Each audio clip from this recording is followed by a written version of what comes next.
وعكس كل التوقعات، حكمت المحكمة على سعيد النصيري 10 سنوات سجنا نافذا وابن بيلباعوي 12 سنة.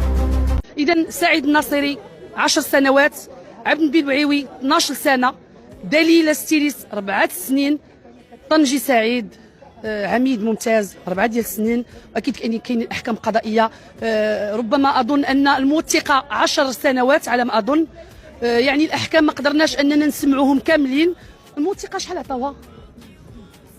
باش نشوف انا الموثقه اظن ما بين 8 سنوات او 10 سنوات، لان كيف ما قلنا ما قدرناش نسمعوا الاحكام القضائيه بحكم ان الناس بدات كتبكي وكتغوت. يعني واخا نسمع شي حكم من العائله ديالو ما يبقاش يغوت، ولكن الناس لم تتمالك الاعصاب ديالها.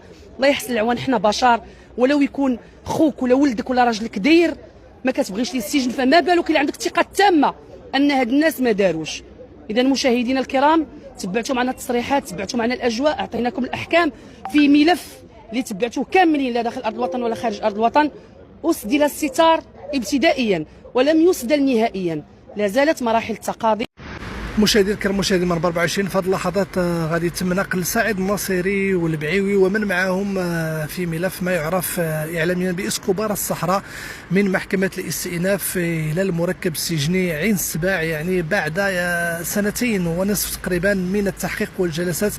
اليوم محكمه الاستئناف بمدينه الدار البيضاء نطقت بالحكم وحكمت على سعيد النصيري ب10 سنوات سجنا نافذه وعلى البعيوي ب 12 سجنا نافذه. مشاهدينا الكرام، يعني حضور عدد كبير من العائلات ديال المتهمين في هذا الملف، يعني بكاء داخل المحكمه وبكاء في هذه الاثناء، يعني ديال نقل هاد المتهمين من محكمه الاستئناف بمدينه الدار البيضاء الى المركب السجني عين السباع، يعني بعد أن صدرت محكمة الاستئناف وأسدلت الستار على هذا الملف المعروف إعلاميا بملف اسكوبار الصحراء اللي فيه سعيد النصيري والبعيوي وعدد من المتهمين الآخرين. اليوم المحكمة حكمت على سعيد النصيري ب10 سنوات وعلى البعيوي ب 12 سنة. مشاهدي الكرام،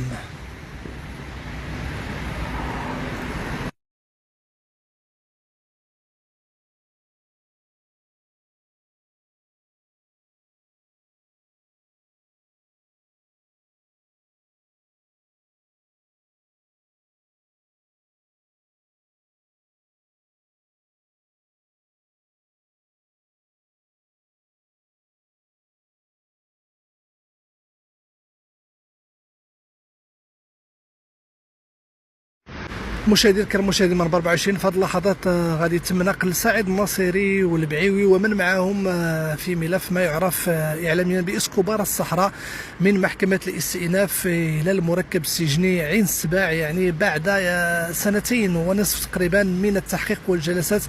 اليوم محكمه الاستئناف بمدينه الدار البيضاء نطقت بالحكم وحكمت على سعيد النصيري ب10 سنوات سجنا نافذه وعلى البعيوي ب 12 سجنا نافذه. مشاهدينا الكرام، يعني حضور عدد كبير من العائلات ديال المتهمين في هذا الملف، يعني بكاء داخل المحكمه وبكاء في هذه الاثناء، يعني ديال نقل هاد المتهمين من محكمه الاستئناف بمدينه الدار البيضاء الى المركب السجني عين السباع، يعني بعد أن صدرت محكمة الاستئناف وأسدلت الستار على هذا الملف المعروف إعلاميا بملف اسكوبار الصحراء اللي فيه سعيد النصيري والبعيوي وعدد من المتهمين الآخرين. اليوم المحكمة حكمت على سعيد النصيري ب10 سنوات وعلى البعيوي ب 12 سنة. مشاهدي الكرام.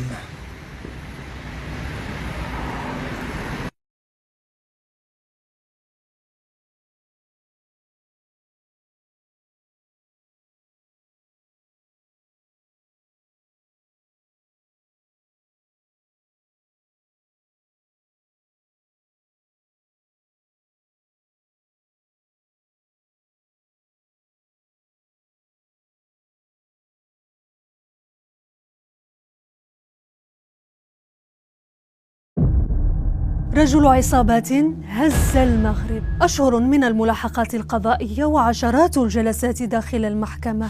الحاج أحمد بن إبراهيم الملقب بالمالي أو إسكوبار الصحراء، تصفه تقارير إعلامية بأنه من كبار بارونات المخدرات في إفريقيا، متهم في قضية تجار دولي بالمخدرات. لكن الصدمة كانت أن إفادته فتحت ملفاً أكبر بكثير، شخصية مغربية بارزة على صلة بالقضية، أكثر من 20 متهما أمام المحكمة، بينهم رئيس سابق لنادي الوداد البيضاوي أكبر الأندية الكروية في المغرب، ورئيس سابق لمنطقة الشرق، سياسيون ورجال أعمال ومسؤولون أمام القضاء. الادعاء يشير إلى شبكة عابرة للحدود تنشط بين المغرب ومنطقة الساحل الإفريقي بين 2010 و2020. التقارير تقول إن عملياتها ارتبطت بتهريب للمخدرات وغسل للأموال. التحقيقات تحدثت عن امتدادها في دول إفريقية. في سنة 2019